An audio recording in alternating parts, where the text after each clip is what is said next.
Vocês perceberam, eu sou deficiente visual. Eu tenho 3% de visão. Eu vejo vultos, né, irmãos? Não é demônio, não, é vocês mesmo, viu? Os vultos que eu enxergo são... Alguns vultos são mais assim, né? Outros vultos são mais fininho, outros são mais escurinho, outros mais clarinho. E assim a gente identifica. Eu consigo identificar ainda a luz do dia, né? Então, enfim, a minha mãe descobriu que eu tinha um problema na visão. Eu tinha 5 anos de idade. E ela pediu para eu pegar um grampo no chão, eu não enxergava o grampo. E ali ela ficou preocupada, me pôs até de castigo e tudo mais, achando que eu estava fazendo hora com ela e tudo mais, né, aquela malcriação. E resolveu me levar no oftalmo e o doutor falou para mim assim, falou para minha mãe, né? Falou, irmã não, Neucina, é coisa de crente, né, irmão? Crente toda hora tá falando irmã, irmão.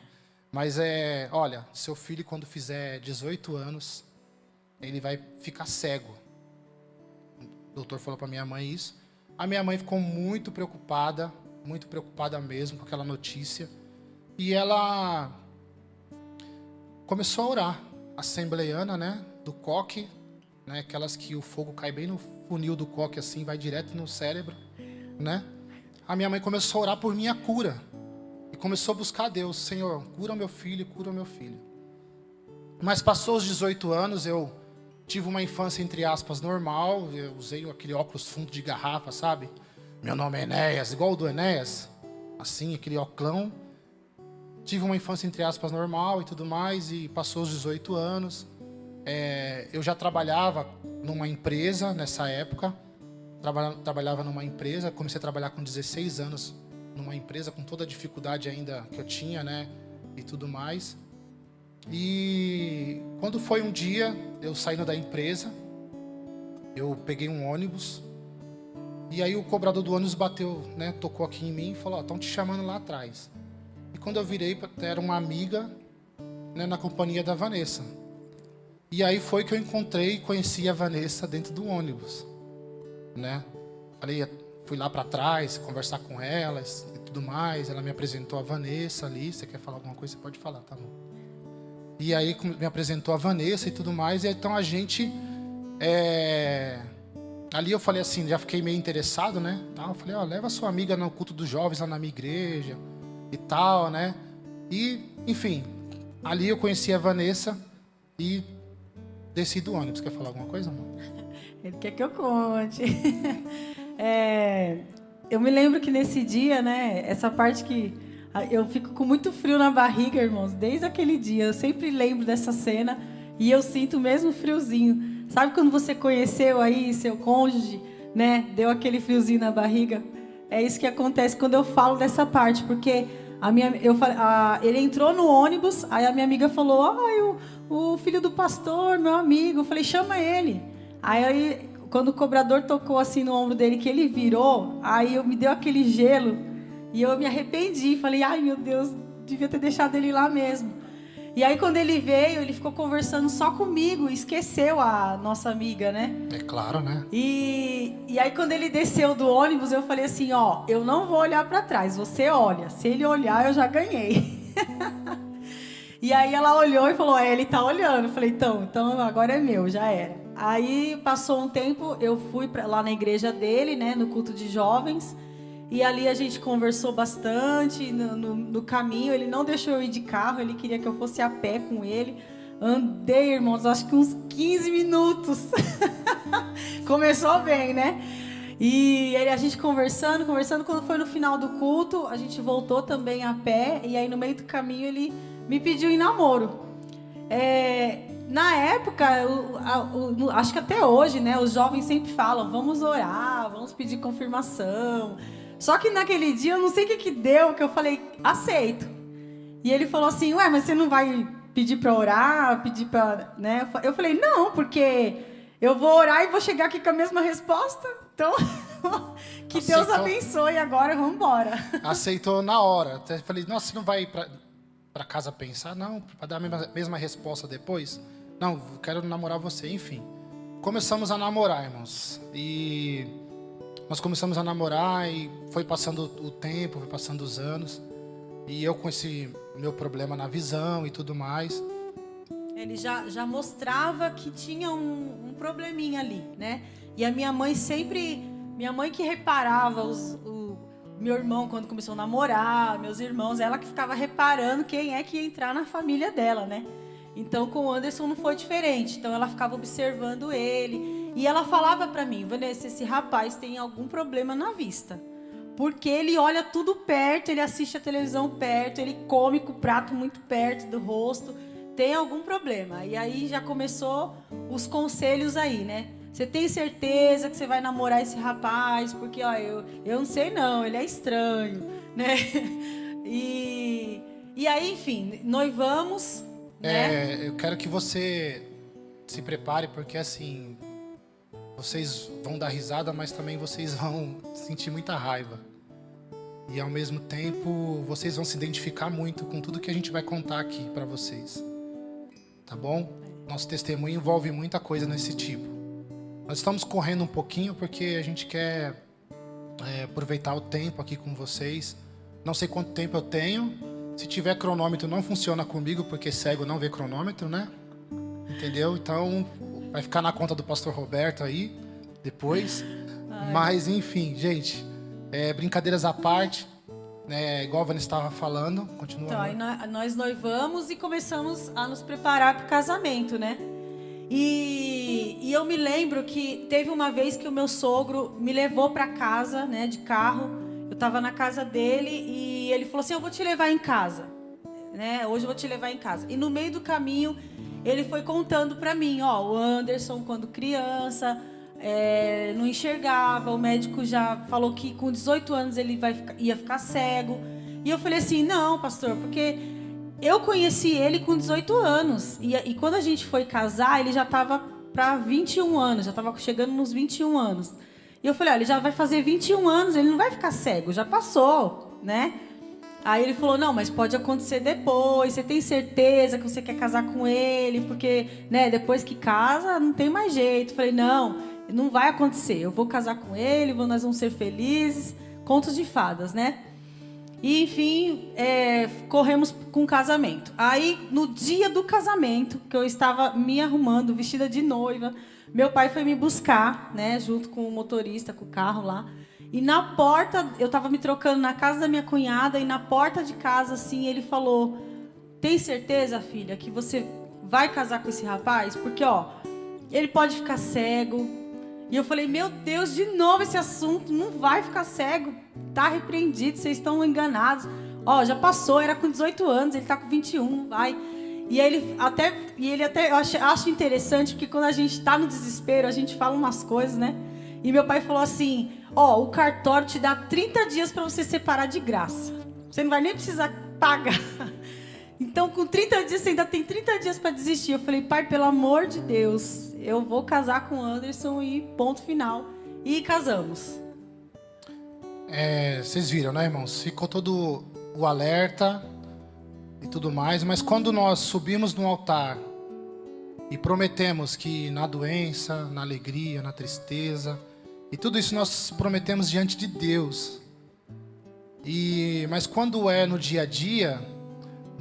Não, a gente até esquece dessas promessas, do que a gente promete aqui em cima, do que os casais falam, né? As famílias, os casais falam, não, eu prometo estar com você na doença, tal. Mas quando a pessoa começa a ter uma certa debilidade, as coisas começam a ficar diferentes. E nós nos casamos e passaram-se 2 anos, a gente casado.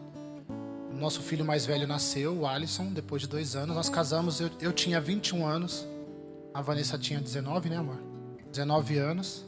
E passaram 2 anos, eu tinha mais ou menos uns 23 anos. Meu filho mais velho nasceu. Foi quando tudo começou a desmoronar, vamos dizer assim. Tudo começou a ficar mais difícil para mim.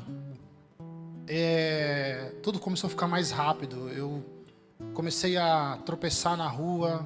Comecei a cair em buraco, a pisar em cachorro dormindo no meio da rua.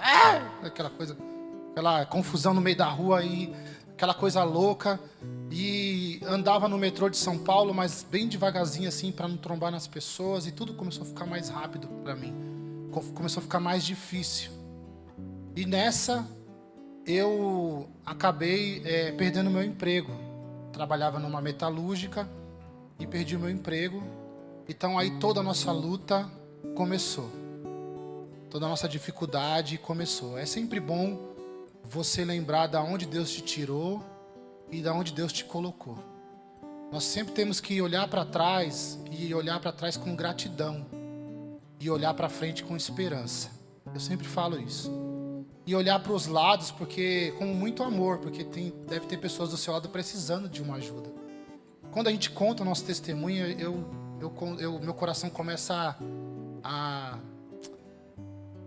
ferver assim, sabe, de emoção, de tudo que Deus fez. A gente começa a lembrar com muita dor, com muito carinho, mas enfim, tudo começou a ficar mais difícil.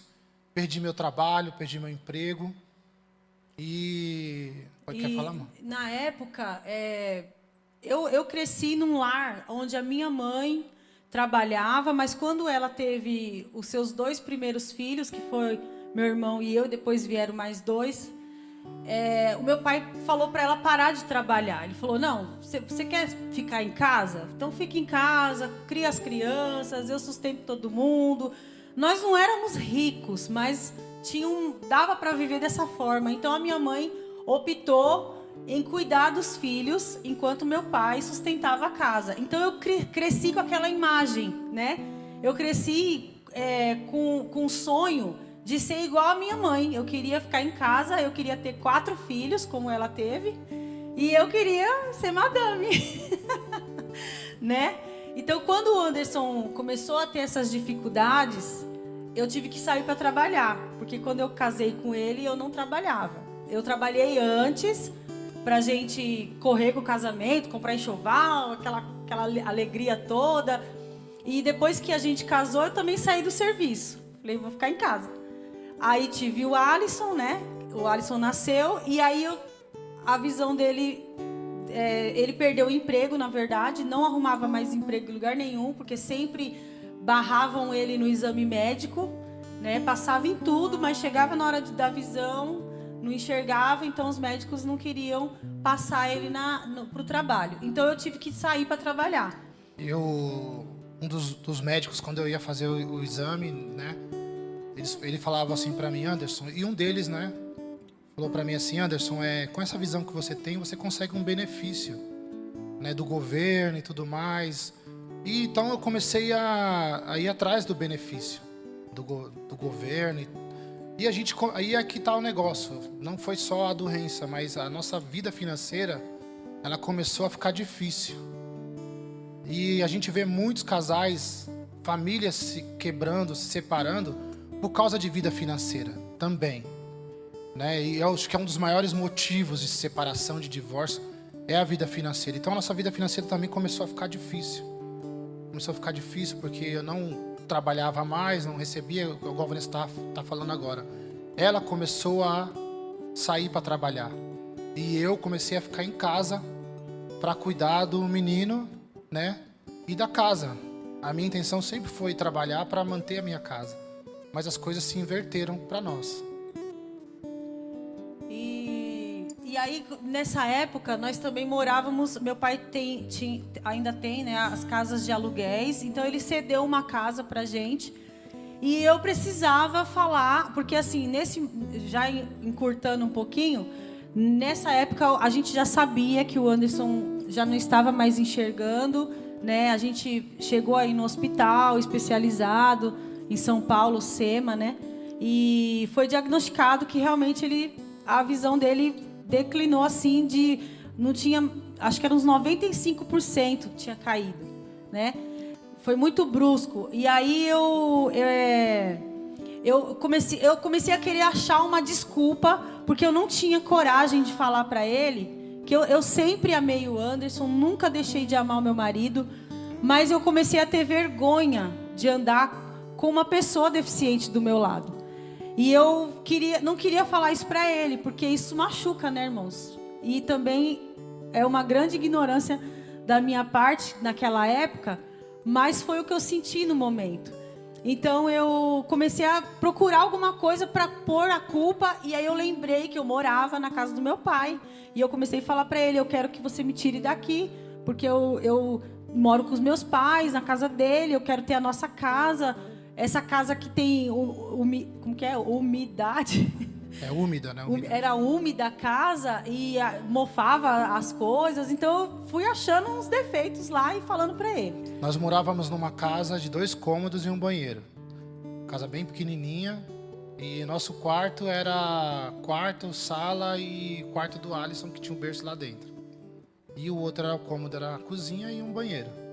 E ali começou a ficar tudo úmido, mofava tudo, mofava a roupa, mofava os móveis e tal. Era uma situação um pouquinho mais difícil, bem mais difícil, mas ela começou a pôr defeito em tudo. Continua. E aí ele sempre foi muito esforçado, mesmo com a visão daquele jeito, ele se esforçava, sabe? Porque eu ia trabalhar, ele levantava, fazia café, eu chegava, a casa estava limpa, o Alisson estava arrumadinho, mas aquilo ainda não me convencia. Que, na verdade, quem estava cega ali era eu. Né? Eu não queria enxergar o meu esposo, as coisas boas que ele estava fazendo. Eu só enxergava coisa ruim. E ele, muito esforçado, ele acabou comprando um apartamento para nós. E ela colocava defeito em tudo. Colocava defeito em tudo. Essa casa não presta, não dá e tal, e tudo mais. E ela saía para trabalhar, eu ficava em casa, eu cuidava de tudo. E de tanto ela falar que é igual a Bíblia diz, né? Que a mulher que fala muito é igual a torneira que fica gotejando a noite toda. Começa a irritar, né? E aí eu comecei a ficar preocupado. Eu falei, tá ficando difícil. E a Vanessa, ela começou a ficar mais tempo afastada de casa, né? Porque ela saía para trabalhar e eu ficava com o menino. Então eu falei, eu preciso fazer alguma coisa. Eu estou perdendo a minha família. Eu preciso fazer alguma coisa. E quem conhece São Paulo, né, vai se identificar, você que está assistindo a gente aí também. Eu sempre morei na zona leste de São Paulo, na cidade de Tiradentes. Extremo leste de São Paulo. Cresci lá, né, desde molequinho. E estava um dia andando por lá e um amigo meu falou, tem um apartamento aqui, estou vendendo, tal. E eu falei, poxa cara, quanto é o apartamento? Olha só o nível do apartamento, irmãos, R$3.000. Eu falei, opa, top, eu vou pegar agora. Aí peguei, vendi um carro que a gente tinha lá, comprei o apartamento dele, ele me levou até o apartamento, chegou lá, tinha marca de faca na porta, bituca de maconha jogado dentro do apartamento, aquela confusão dentro do apartamento. Eu falei, meu Deus, não vou nem trazer a Vanessa aqui, que ela vai olhar isso aqui, ela não vai querer. Mas eu resolvi deixar ela quietinha na outra casa e comecei a reformar o apartamento. Reformei, deixei bonitinho, apartamento de Coab e tudo mais. Deixei ele bonitinho, arrumadinho e levei ela lá. Falei, nós vamos morar aqui. E ela falou, beleza, tal. O que a gente fez? Não tinha móveis nenhum, porque quando da outra casa a gente ia tirar os móveis, eles despencavam de tão molhado que estava, de tão úmido, então não tinha como fazer nada. E a gente foi para esse apartamento. A gente foi também para a querida mãe, as Casas Bahia, né? Fizemos um carnê dessa grossura, né? E aí compramos todos os móveis que a gente queria, colocamos dentro do apartamento. Ficou assim, irmãos, uma casa de boneca. Parecia que eu tinha acabado de casar, porque tudo que eu não tive na primeira casa, ele colocou nessa. E estava tudo lindo, mas ainda existia um problema ali, que eu estava incomodada. Então eu comecei a arrumar, eu falava, eu preciso arrumar outra coisa. E eu, na época, eu já tinha feito enfermagem. Também foi um tempo muito difícil, porque eu saía de casa, eles dormindo, o Alisson dormindo. Chegava meia-noite, o Alisson dormindo. Eu saía de madrugada, era o dia inteiro fora, estudando, trabalhando. E aí, quando a gente foi para esse apartamento, eu já trabalhava no hospital. E era lá em Jabaquara. Jabaquara é 3 horas de viagem de ônibus, metrô, tudo que você possa imaginar. Então eu falei, já sei, um carro. Quero um carro, porque eu não aguento mais trabalhar de metrô, não aguento mais pegar ônibus cheio, eu quero ir de carro para Jabaquara.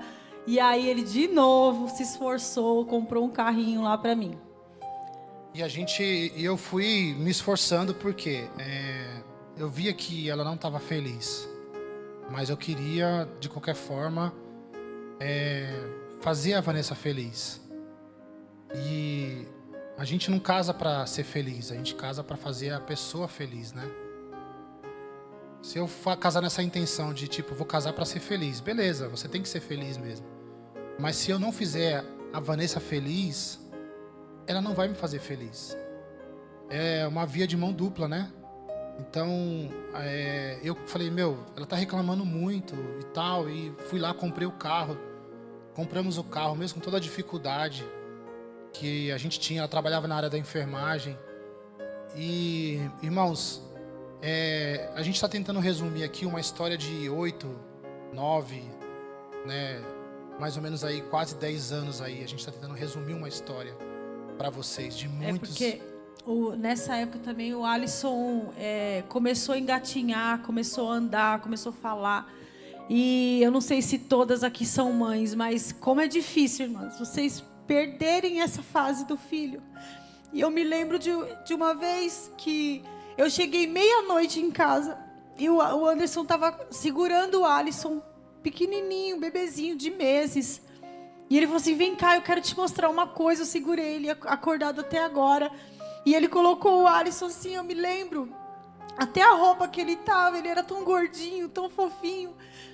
E ele falou assim, olha só. Aí ele colocou o brinquedo assim no chão e fez, filho, vem, vem. E aí ele engatinhou.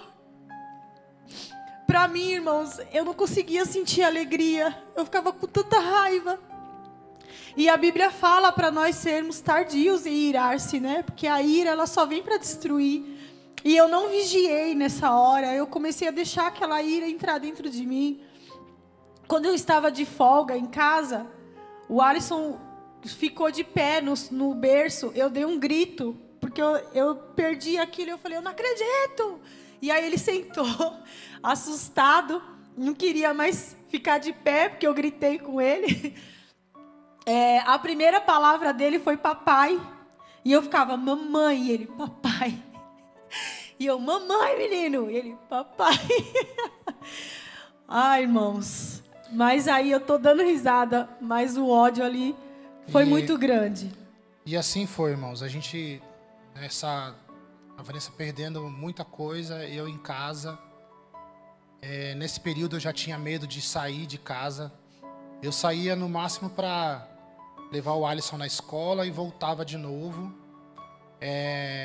A depressão começou a me pegar de uma certa forma e comecei a ficar depressivo e queria ficar mais tempo dentro de casa. Tinha algumas coisas que me tiravam de casa, que era ir para a igreja, que eu ministrava o louvor já nessa época, já era líder de louvor nessa época, e o seminário. Eu estava fazendo o seminário batista e eu tinha que ir, né, comparecer no seminário, fazer... enfim, eu fazia prova oral, tudo para mim era na base de escutar e responder. Então, são essas coisas que me tiravam de casa. Mas por dentro eu estava assim, muito depressivo, porque a Vanessa trabalhava fora, eu cuidava da casa, eu fazia tudo, acordava cedo para arrumar as coisas, o café da manhã para ela ir trabalhar. Mas aí, irmãos, começou a vir as palavras mais difíceis, né? Começou a vir as ofensas. Porque não tinha mais desculpas, né? Já tinha dado a casa, já tinha dado o carro. O que mais que eu poderia querer, né? Então e aquela raiva dentro de mim, eu comecei a soltar as palavras, que é pior ainda. Melhor se eu tivesse batido, talvez, não sei. Mas a palavra, irmão, ela dói demais e ela não volta mais, né? Então eu começava a falar para ele assim, eu acordava por volta de umas 4:30 da manhã, e eu acordava ele e falava, levanta, eu não quero que você fique deitado aí, porque eu vou trabalhar, eu vou pegar o ônibus lotado, eu vou aguentar o chefe lá na minha orelha, eu que vou ter que ficar cuidando de gente no hospital, e você vai ficar aí deitado? Vai ficar aí dormindo? Levanta, filho, vamos fazer alguma coisa. Eu só falei isso uma vez, e ele todos os dias levantava, fazia café, me levava no ponto de ônibus, sempre muito carinhoso. Chegava em casa, casa limpa, comida feita, o Alisson limpinho, ele. mas eu não gostava daquela situação. E uma vez eu encontrei um cego dentro do terminal de ônibus. Ele estava vendendo canetas e eu falei para ele: tá vendo? O cego lá está vendendo caneta, você está aí sem fazer nada, faz alguma coisa. Eu sabia que ele fazia muita coisa, mas eu queria...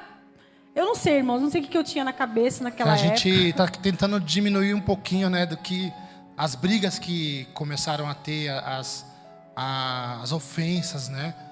Irmãos, quem me conhece, sabe que eu não sou um coitado, eu não dou uma de coitado, eu nunca dei uma de coitado. Ah, coitado do Anderson, o ceguinho, não sei o que e tal. Não. Quem me vê trabalhando na igreja, ministrando louvor, lá, hoje eu pastoreio mais de 150 pessoas só dentro do meu ministério, sabe? Junto com o genro do pastor Eduardo, que é o Murilo. Hoje nós trabalhamos, sabe, no nosso dia a dia, não dou uma de coitado. Quem nasce cego, nasceu naquele mundo, nasceu daquele jeito. Ele não vai conhecer o que é a cor tal, o que é aquilo outro. Agora, quem vai perdendo a visão, as coisas ficam mais difíceis. Então eu não queria mais sair porque eu tinha medo de trombar nas pessoas na rua. Eu tinha medo de cair num buraco. Eu tinha medo. Então isso foi me consumindo por dentro. E eu comecei a ficar mais trancado dentro de casa. Não queria sair. Saía quando era necessário mesmo e por causa de alguns compromissos que eu tinha. Né? Então veio as ofensas mesmo. Você levanta, vai, faz as coisas para mim. Eu levantava, ia fazer e tal. Tudo para não deixar ela, sabe? Eu falei, não, ela está trabalhando, ela precisa, eu preciso estar ajudando, eu não estou fazendo nada. Imagina eu como homem começar a ouvir eu trabalhava e você começar a ouvir uma coisa dessa. Né? E hoje a gente vê até guerras de casais porque a esposa ganha mais que o marido. E o marido ainda se ofende. Irmão, se a sua esposa ganha mais que você, junta os 13 mil com os 10 mil, dá 23 na família. Né? Reforça o negócio, né? Entendeu? Não deixa isso contaminar seu coração, não. Não, o dinheiro é meu, o trabalho é meu. E não sei o que, não. O dinheirinho que eu pegava lá do INSS lá, eu chegava e jogava na mesa e pagava as contas dela ainda.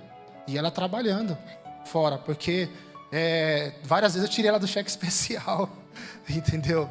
Pegando o meu salário mínimo lá. Então, tipo assim, essa guerra não pode acontecer dentro de casa.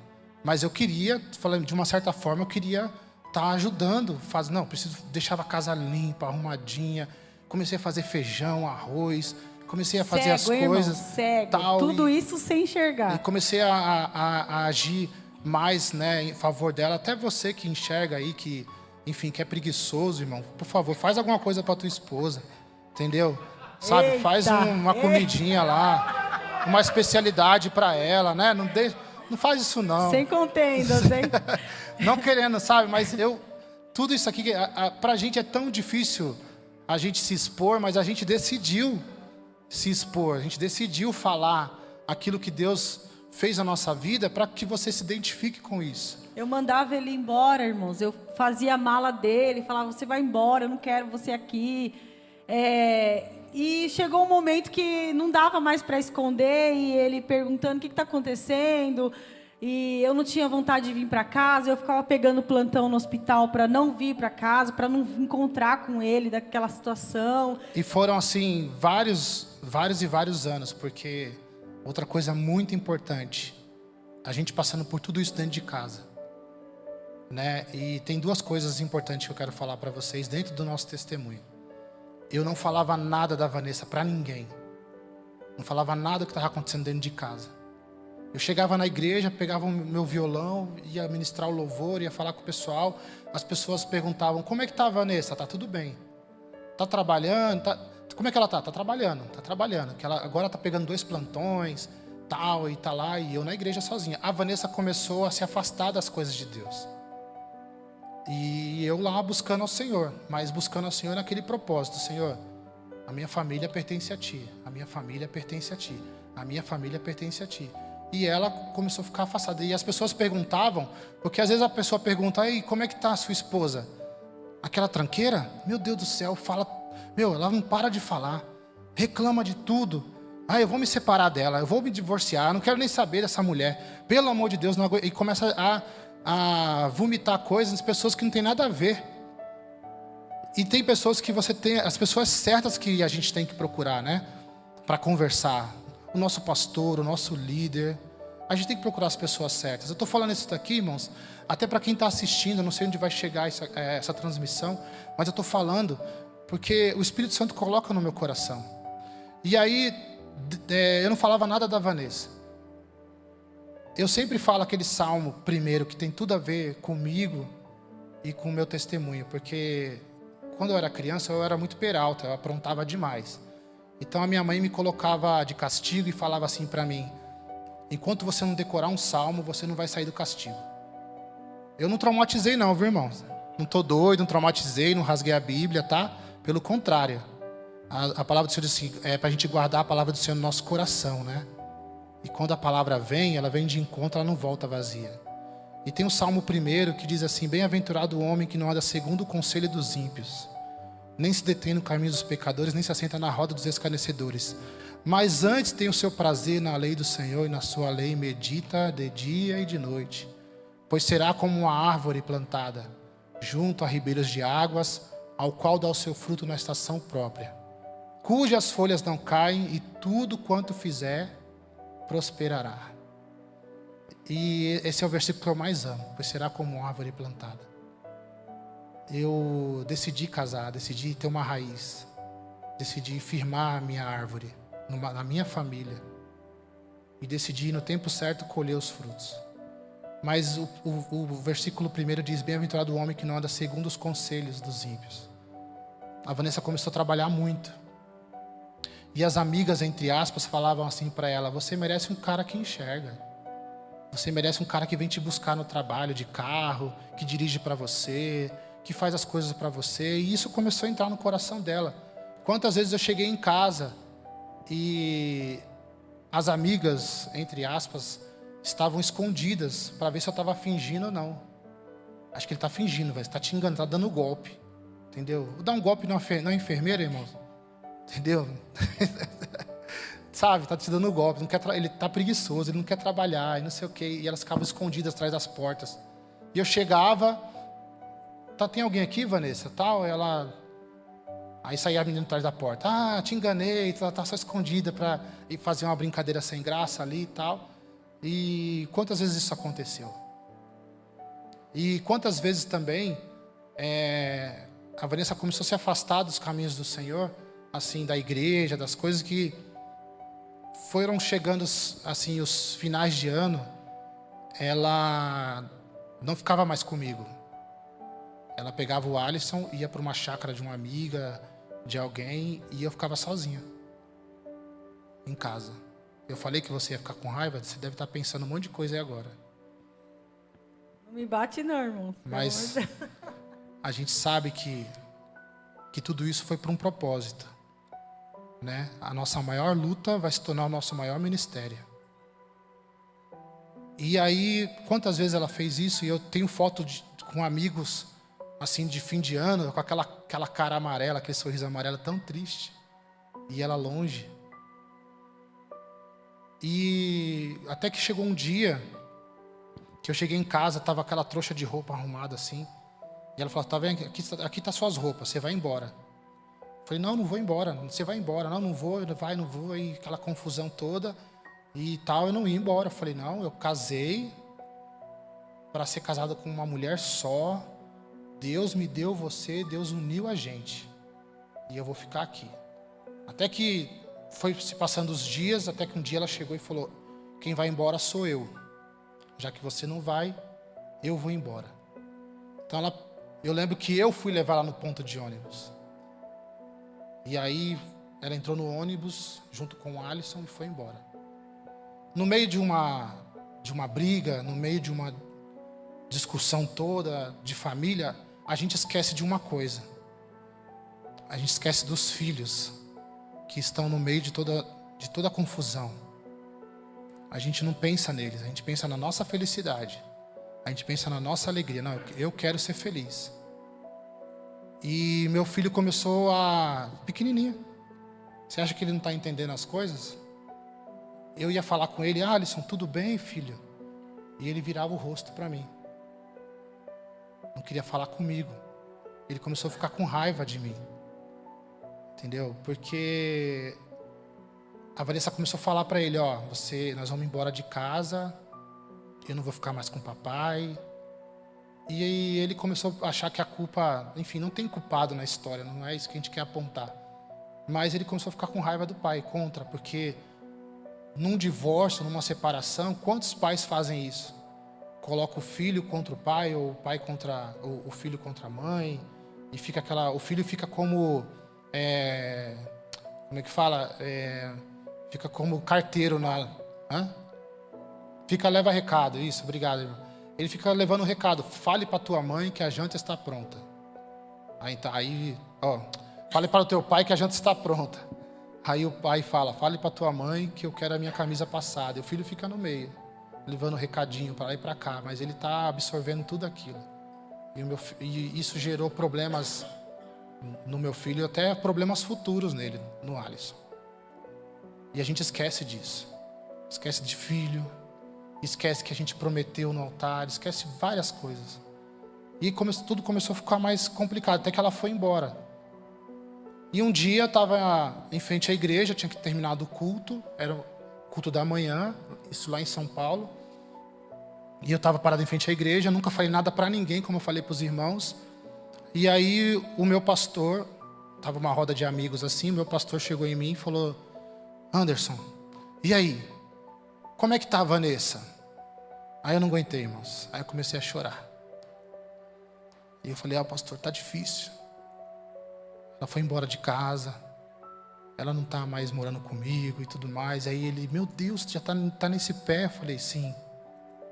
E um amigo meu começou a chorar, falou, pastor, pelo amor de Deus, ajuda o Anderson, que ele tá cheio de problema e tal. E ninguém sabia. E ele falou assim, então vamos fazer o seguinte, eu vou lá conversar com vocês. E sabe como é que é, né, irmãos? O pastor quer conversar, então marquei com ele na minha casa. A Vanessa não queria ver o pastor de jeito nenhum, queria ver ninguém da igreja, ninguém. E eu tive que montar uma estratégia, né? Falei, vem aqui em casa buscar o resto das suas coisas, já que você quer separar mesmo. Vem aqui, né? Busca tudo, leva tudo embora. Mas quem estava esperando ela era o pastor da igreja, estava esperando ela dentro de casa. E quando ela chegou, que ela viu o pastor, aí começou a confusão, irmãos. Imagina. O que ele está fazendo aqui, não sei o quê. E eu comecei a discutir com ela e tudo mais. E aí ele assim no meio, olhando pra gente, né? E a gente gritando, até que ele falou, chega! Aí a gente ficou quieto, ele, vocês estão feridos, né? Coisa de pastor, né? Ele dá um grito e depois amansa a voz. E aí vocês estão machucados. Vamos fazer o seguinte. Eu vou mandar vocês para um encontro de casais. E se nesse encontro Deus não restaurar o casamento de vocês, eu devolvo o dinheiro. Ele fez a gente pagar, né? Ele fez a gente pagar primeiro, né? Não foi ele que pagou não, viu? Que até isso dá moleza para casal, né? Não é boa? Ele fez a gente pagar o encontro e aí a gente já foi pro encontro dividindo dinheiro. Que eu fiquei tão... Eu estava tão cansado de tudo que estava acontecendo, que eu falei para ela assim, tá bom, a gente vai para esse encontro, mas metade, a gente vai voltar mesmo separado, então metade do dinheiro é meu, metade é seu. Já fomos dividindo o dinheiro no meio do caminho. Vamos dividindo as coisas e tudo mais. E a gente estava... Eu estou contando história aqui, irmãos, de anos a gente lutando. E aí eu falei, não, vamos dividir essa grana aí, vamos dividir as coisas. E fomos para o encontro. Quer falar alguma coisa, não? E fomos para o encontro. É aquele encontro de casais que você não pode contar nada para ninguém, né? Não sei se os irmãos já conhecem, enfim. E, enfim, Deus foi tratando a gente ali. Cada ministração, como essa que você está ouvindo hoje aqui, de casais, contando a história deles. Cada ministração era uma pancada, pá! Era uma chicotada, plá! E vinha ministração atrás de ministração e tudo mais. E Deus foi tratando, a gente foi tratando. E nós dormíamos separados, né? Os casais, né? Porque só se encontrava nos eventos. E aí nós estávamos numa partilha de casais assim, numa sala reservada com alguns casais, eu e a Vanessa. E os pastores começaram a perguntar: você, casal, qual é o seu problema? Por que vocês estão aqui? Ah, pastor, ele não olha meu cabelo, ele não me elogia. Ai, pastor, tá tão difícil esse homem, viu? É tão grosso. E você, casal? Ah, falou para outro casal, né? Perguntou também. E você? Ah, pastor, ele é um mão de vaca. Nossa, um homem avarento, mão de vaca. E a gente está brigando todo dia por causa de dinheiro. E foi perguntando para os casais. Quando chegou na gente, Anderson e Vanessa, por que vocês estão aqui? E eu respondi, né? Falei, ela não aceita um marido deficiente. Aí ficou esse silêncio da morte aqui, igual está aqui agora, né? Entendeu? Aí esses pastores se voltaram para a gente e tiveram tempos especiais comigo e com a Vanessa. Eu me emociono muito porque a importância da gente estar ministrando na vida de pessoas. E Deus foi tratando a gente ali, eles se voltaram um pouquinho mais forte ali para a gente e tudo mais, e foram orando. Até que um dos eventos lá, eles pegaram a gente de surpresa, né? Tinha casal que foi para um jantar de gala, mas foi de pijama e com cobertor na cabeça. E a gente se encontrou nesse jantar, eu e a Vanessa. E ali estava rolando uma música, né? O tempo não pode apagar. E nós levantamos e começamos a dançar aquela música. Não é pecado dançar não, viu, irmão? Com a sua esposa, viu? Né? Dançar, comecei a dançar uma música lentinha. E a gente começou a chorar e começamos a pedir perdão um para o outro. Começamos a nos perdoar e tudo mais. Enfim, saímos de lá com um casamento restaurado para a glória de Deus. Mas, irmãos, vai vendo. E tem esse lado todo, né? Saímos de lá restaurado e tudo mais. Mas eu precisava... Tem só mais um pouquinho, mais um tempinho. Eu preciso concluir o nosso testemunho. Porque nós saímos de lá com o casamento restaurado. Mas eu precisava comprar uma bengala ainda. Não tinha uma bengala. Precisava comprar uma bengala. E as coisas foram ficando mais difíceis para mim. E eu falei, não tinha dinheiro nem para comprar uma bengala na época. E eu falei, tia, liguei para uma tia, falei, tia, eu precisava de um dinheiro para comprar uma bengala. Ela, tá bom, filho, eu vou te mandar o dinheiro. Ela depositou o dinheiro para mim e fui comprar. Peguei metrô, ônibus, tal, e fui lá para o Instituto Lar Amara. Cheguei lá, falei para a moça, eu preciso de uma bengala. A moça olhou para mim, mediu assim, que tem a medida certa, tal, e me deu a bengala, tá bom. Eu falei, nossa, ela nem perguntou para quem que era, acho que eu tenho cara de cego mesmo, né? E tal, né? Aí ela me deu a bengala, e só que eu, ao invés de pegar a bengala e sair já usando ela, eu estava com muita vergonha. Muita vergonha. E eu achava que todo mundo estava olhando para mim. O que eu fiz? Eu escondi a bengala na bolsa. E fui andando devagarzinho assim, né? Que eu precisava ir no banco ainda, resolver algumas coisas e tudo mais. E fui andando devagarzinho, eu falei, mas não tem jeito, meu. As pessoas trombando em mim. Eu falei, eu preciso usar a bengala. E aí eu peguei, abri a bengala, aí coloquei ela no chão, parecia Moisés tocando no Mar Vermelho, irmãos. E todo mundo saía da frente, aquela confusão toda, e eu andando, e as pessoas falavam assim, tá vindo aí, tá vindo aí. Eu falava, tá vindo quem? Parava assim, mas era eu que estava indo, né? Na direção a eles, cheguei no banco, o segurança me pegou, paguei minha conta, fiquei 2 minutos no banco, eu falei, nossa... Que poder ela tem, né, meu? Tal, e saí de lá assim, sabe? Paguei minha conta, cheguei no metrô, o segurança do metrô me pegou, tá vindo mais aí, me encostou na parede.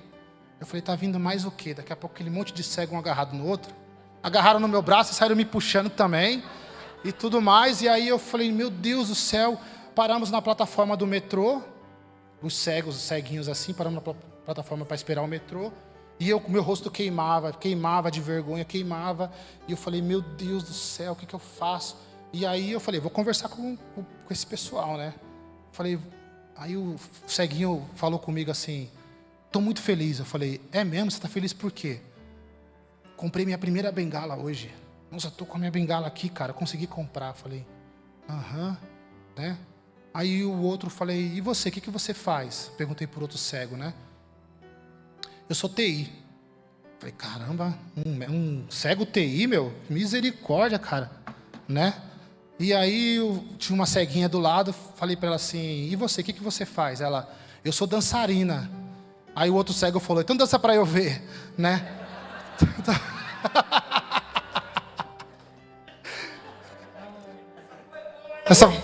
Gostou? Aí, então dança para eu ver. Eu falei, nossa, aí, só que Deus foi falando para mim assim, tá vendo? Não tem só você, tem outros também. Então eu cheguei em casa com a bengala e tal. Mas só como Deus muda as coisas. Agora a minha família começou a ficar com vergonha de mim. Meus pais, né, minha sogra, enfim, conta a história. A gente se preocupa muito, agora não, né? Porque o pessoal fala que depois dos 40 você começa a viver de outro jeito, e é verdade. Mas antes dos 40 a gente se preocupa muito com o que os outros pensam, né? As pessoas não estão nem aí para nós e a gente está lá olhando e imaginando o que a pessoa está pensando. E a minha vergonha começou assim, porque eu ia sair com o Anderson e aí eu tinha que dirigir e eu ficava pensando assim, olha lá, o vizinho está me olhando, já está com dó de mim porque eu vou dirigir para ele. É o diabo soprando, né? Porque hoje eu saio com ele, às vezes eu até finjo que eu sou cega também, irmãos, porque o povo não quer, o povo desvia dele e tromba em mim. Aí eu tá com óculos escuros e ó. E aí as pessoas falam assim, ai, que dó, tão bonitinho, os dois cegos, gente. Mas a gente se preocupa muito com o que as pessoas falam. E a nossa família começou a se preocupar com isso também.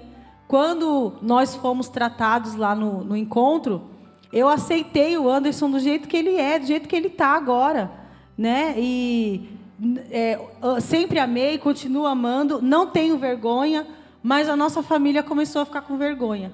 Então, a gente foi chamado para cantar num casamento, convidados para cantar num casamento. E quando a gente chegou no casamento, a minha sogra encontrou a gente na porta e ela tomou a bengala dele e falou assim, ai, filho, não precisa você andar com isso aqui não, ó, o chão tá lisinho, não tem nada, você não vai cair. E aí ele paralisou assim, irmãos, ele ficou estátua. Quer ver um cego ficar irritado é você tomar a bengala dele. Por favor, não faça isso. Aí eu peguei, tomei a bengala dela e falei, não, ele vai andar com ela, agora faz parte dele, ele vai andar com ela. Aí ela ficou sem graça assim, e aí fomos lá. Falei para ele, Anderson, se você quiser, você pode até cantar com ela, eu não me importo. E aí ele foi, irmãos, cantou com a bendita na mão lá. E a gente cantando para o casal e ele com a bengala na mão. Quando foi na hora de se servir, tinha um buffet, né, era um almoço. E aí eu falei, fica aí sentado que eu vou pegar seu prato. Desci com a renca toda lá para a mesa, para se servir. Aproveitei que nós estávamos todos na mesma fila e falei assim, olha, gente... É o seguinte, ele colocou o nome da bengala de Cida, porque é o nome da tia que comprou para ele. É Cidinha. Cidinha. E aí eu falei, olha, gente, é o seguinte, a Cidinha agora faz parte da nossa vida. Vocês com vergonha ou não, ele vai usar. É o braço dele, a extensão do olho dele, ele vai usar e pronto, acabou. E aí que o Espírito Santo falou para mim, tá vendo? Você estava com vergonha, mas eu te tratei para você brigar por ele. Porque agora a situação inverteu, ele não vai poder brigar sozinho, você vai tomar a frente. Então, irmãos, eu tomei a frente, briguei com todo mundo. Minha mãe, quando viu ele pela primeira vez com a bengala, a gente chegou em casa assim, ela morava num sobrado, ela apareceu na janela e gritou, falou... Esconde esse negócio, que eu não quero que ninguém fique me perguntando o que aconteceu com o Anderson. Eu parecia aqueles caras saindo do carro da polícia, correndo assim, para ninguém me ver. Aí eu falei, pronto, a senhora já gritou aí da sacada, tá todo mundo sabendo. Então, gente, é isso aí, o Anderson ficou cego e vida que segue, né? E pega o violão para mim, pedestal. Irmãos, nós já estamos finalizando. Mas você vê que Deus foi tratando a Vanessa e transformando a vida dela, para que hoje até mulheres que estão passando pelo mesmo problema, mesma situação, possam ser ministradas através da vida da Vanessa. Hoje ela me defende, assim, no sentido, não tem mais vergonha, não tem mais nada, porque Deus foi tratando isso conosco. E eu quero dizer para os irmãos o seguinte, irmãos, nesse período todo, tá ligado isso aqui? Bem.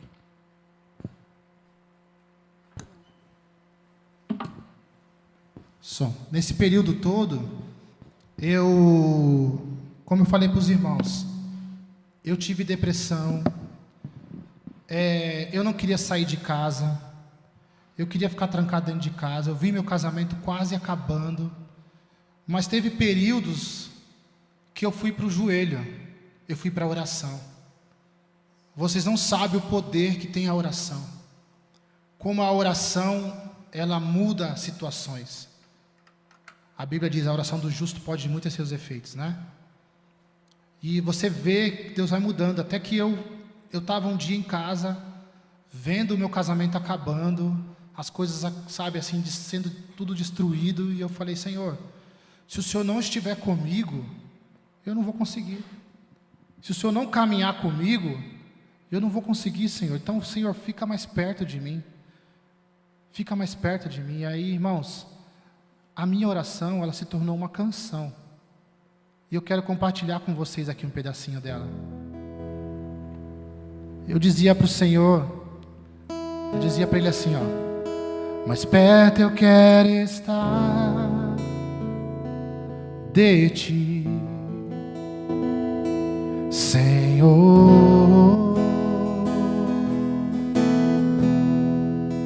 Mais perto eu quero estar de Ti,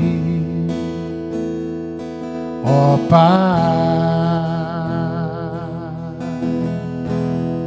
Sentir o perfume da essência do Teu amor,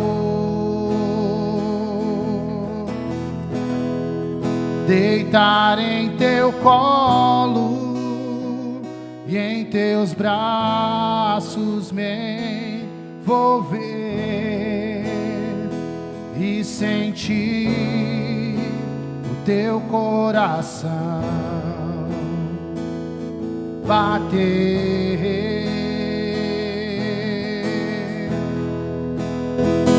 e sentir o Teu coração bater.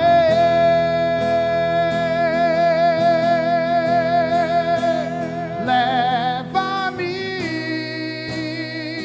ao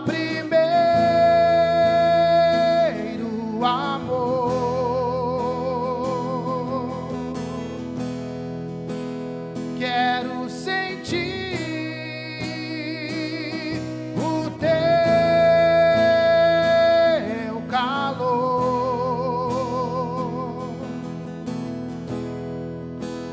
mais e mais estar em Tua presença e desfrutar da Tua essência. Eu dizia para o Senhor assim, igreja, ó, leva-me, Senhor, para mais perto de Ti. Eu senti os braços do Senhor me pegando naquele momento. Leva-me, Senhor, para mais perto de Ti. Você pode cantar comigo essa parte? Vamos lá. Leva-me, Senhor, para mais perto de Ti.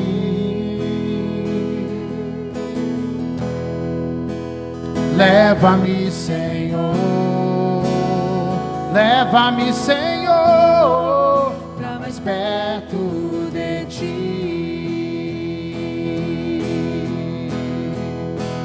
Leva-me, Senhor,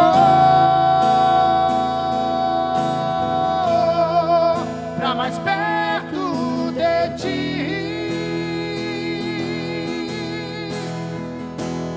Leva-me, Senhor,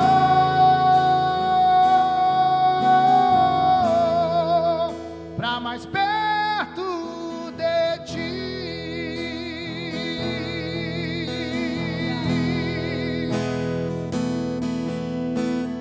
Mais perto quero estar, meu Deus, de ti.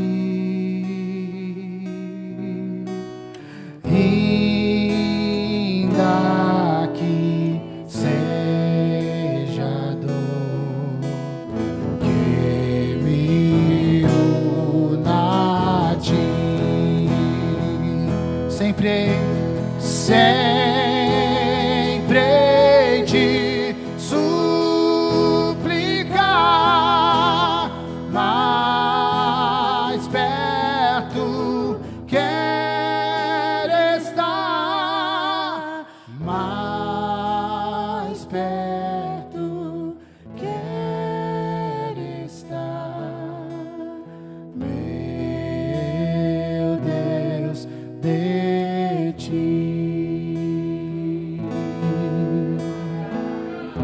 Eu senti, aleluia, eu senti os braços do Senhor me envolvendo, eu senti o Senhor me carregando no colo naquele momento. O segredo é perseverar e crer que Deus pode mudar o quadro, Deus pode mudar a história. Irmãos, os meus olhos carnais, eles se fecharam, mas os meus olhos espirituais foram abertos para a glória de Deus. Eu quero dizer para você o seguinte, que ser cego, ser deficiente, é um dom que Deus me deu. É um dom que Ele me deu, porque através disso as pessoas se chegam a Jesus.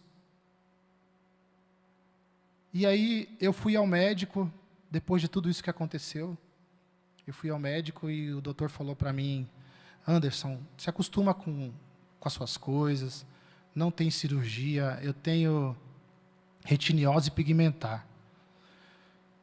É o nome do que eu tenho nos olhos, né?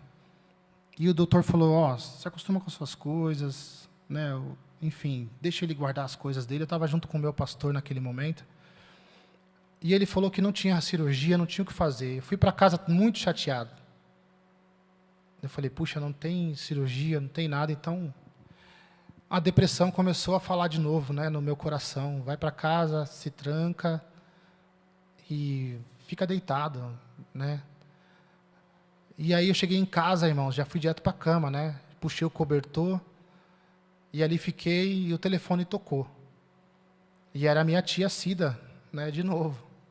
E ela falou assim, Anderson. Eu falei, não, tia, agora não, eu estou muito chateada. Ela, Anderson, o Espírito Santo mandou eu te ligar. E ele está te fazendo uma pergunta hoje. O que você prefere perder? A visão ou a voz? Aí eu falei assim, tia, eu quero perder a visão, porque com a minha voz eu quero engrandecer o nome do Senhor por onde eu for. Ela falou assim, então é isso, que o Espírito Santo, e é isso que o nosso Deus quer de você. E ela desligou o telefone, e eu fiz uma troca, irmãos. Tá? Resumindo, a nossa história é isso. O que Deus fez na nossa vida, o que Deus faz, não desista da tua história. Não desista do teu casamento, não desista da tua família, não desista do teu filho. Deus pode mudar o quadro da história do teu filho, ainda que você criou ele nos caminhos do Senhor, que você ensinou. Eu quero dizer, a semente foi lançada. A semente foi lançada. Pastor, você não sabe o que eu estou passando, você não sabe também o que eu passo. Mas a semente foi lançada e Deus pode mudar o quadro, a história da tua família e do teu filho, da tua esposa, do teu marido. Deus pode fazer, como Ele fez na minha vida, como Ele está fazendo na minha vida, na minha história. Deus pode mudar muita coisa. E hoje nós estamos aqui para lançar essa semente sobre a tua vida, sobre a tua história, sobre o teu casamento. Você que está nos assistindo, Labás, subiando, Labás, canta, Labás. Senhor, vai de encontro, ó Deus, a esse casal, ó Deus, que está disposto a desistir de tudo.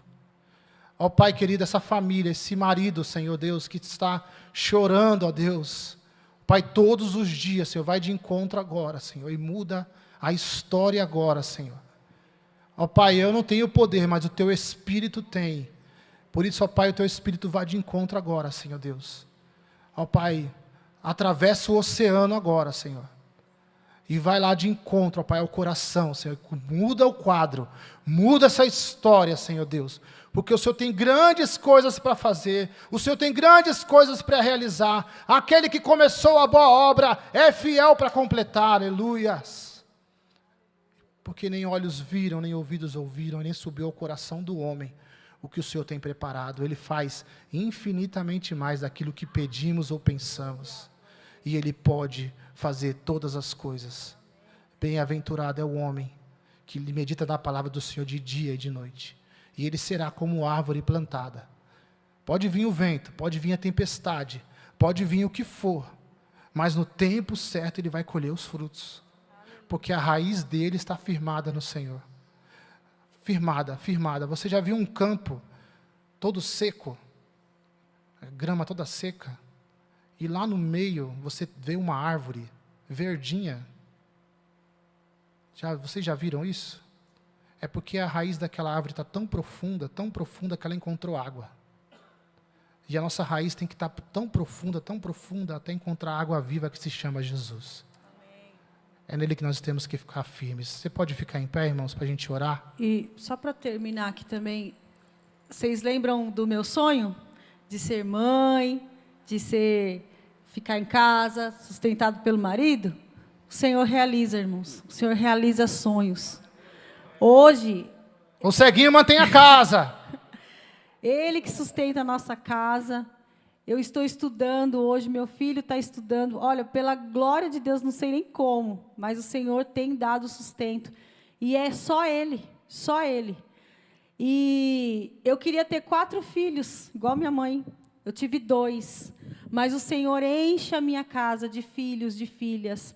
Nós temos tantos casais recém-casados, casais que vão em casa, eles querem estar perto de nós, eles chamam a gente de pai, de mãe, e o Senhor realizou o meu sonho, né? E eu vivi uma vida sem propósito. Vocês já leram aquele livro, Uma Vida com Propósito?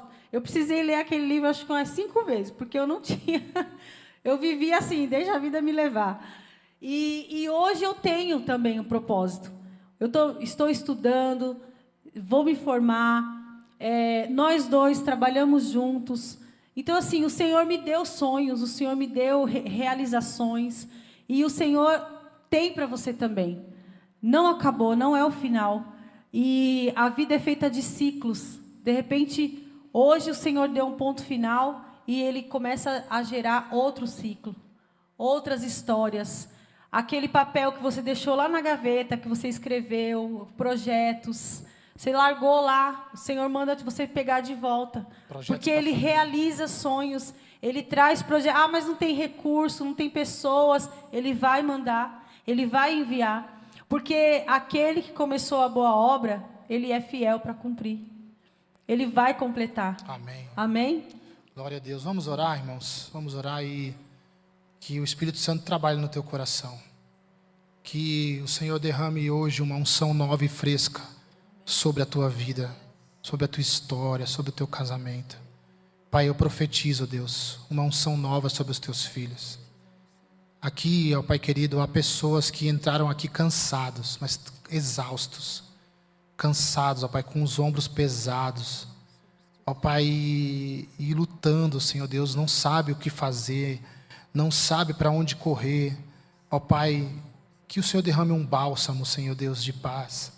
Que o Senhor abra os olhos espirituais, dê estratégias para os teus filhos, Senhor. Ó Pai, dê uma tarde, ó Pai, de alívio, de descanso. Derrama a paz que excede todo o entendimento sobre a vida dos teus filhos, Senhor. E eu profetizo, ó Pai, algo novo, eu profetizo uma nova história. Pai, folhas em brancos, ó Pai querido, que o Senhor há de escrever um novo tempo, uma nova história, ó Pai querido, sobre a vida de cada um que está aqui, Senhor. Se você estiver com a tua esposa aí, meu querido, eu queria que você abraçasse ela, estivesse do lado dela aí.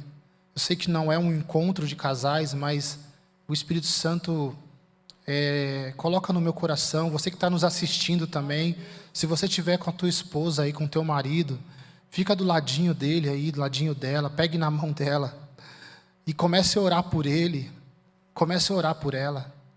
Talvez faz tempo que você não ora pelo teu marido e faz tempo que você não ora pela tua esposa. Mas se você estiver sozinho, você direciona a mão para onde a tua esposa está, o teu esposo, enfim. E comece a orar, sabe, por ele ou por ela. Pode ser baixinho aí onde você está mesmo, no ouvido, no cangote dele, no cangote dela, né? Como diz o nordestino. Senhor, eu junto com os meus irmãos aqui, ó Pai, eu oro, Senhor Deus, pela vida da Vanessa. Ó Pai, a Tua palavra diz que a mulher sábia edifica o lar. E a cada dia, Pai, o Senhor tem derramado sabedoria sobre a vida dela. E continue derramando. Ó Pai, eu profetizo coisas novas na vida da Vanessa. Eu profetizo, ó Pai querido, lugares altos. Eu profetizo portas abertas, Senhor. Eu profetizo sobre a vida dela, Pai querido, Pai amado. Aquilo que ela Pai, ainda não viveu, que ela possa viver, Senhor Deus, na Tua presença. Ó Pai querido, ó Pai amado, esteja com ela, derrama a Tua unção sobre a vida dela, Senhor. Em nome de Jesus, muito obrigado. Ó Pai, pela esposa que o Senhor me deu. Muito obrigado, ó Pai querido, por tudo que nós passamos, ó Pai. Nós te agradecemos, Senhor Deus, porque hoje sabemos que é por um propósito. Ó Pai, muito obrigado, Pai querido, porque o Senhor me sustentou. E hoje valeu a pena lutar por ela. Valeu a pena estar com a Vanessa, Senhor Deus, nesse período todo, Senhor. E eu profetizo sobre a vida dos teus filhos, ó Pai, que estão aqui hoje, Senhor. Pai, uma nova história, um novo começo. Ó Pai querido, ó Pai amado, uma semente, Senhor. E sobre a vida dos teus filhos que estão assistindo hoje. Eu repreendo, ó Pai, tudo que não provém de ti, todo levante de Satanás contra essa família, Senhor. Ó Pai, tira agora esses espíritos malignos, Senhor, que estão rodeando essa casa. Que, ó Pai, esse espírito, ó Pai, que tem sentado no sofá para ver, ó Pai querido, ó Pai, a destruição, Senhor. Ó Pai, vai com os teus anjos, com espada de fogo agora, Senhor. Eu repreendo agora em nome de Jesus. Em nome de Jesus, Pai, que o lar deles seja um lugar de paz, Senhor Deus. Eles vão sentir paz na casa deles, Senhor. Não vai ser mais um lugar de guerra, mas um lugar de paz. Ó Pai, um lugar de paz, Senhor Deus. Ó Pai, de esperança. Oro pelos filhos, ó Pai querido, ó Pai amado, de cada irmão, de cada irmã que está aqui.